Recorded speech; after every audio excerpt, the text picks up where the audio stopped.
I really like winter and snow, but today it is the first time I felt scared because it is cold.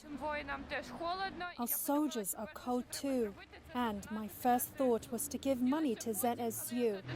Only after that I felt less anxious and able to enjoy winter, but tough times are ahead of us.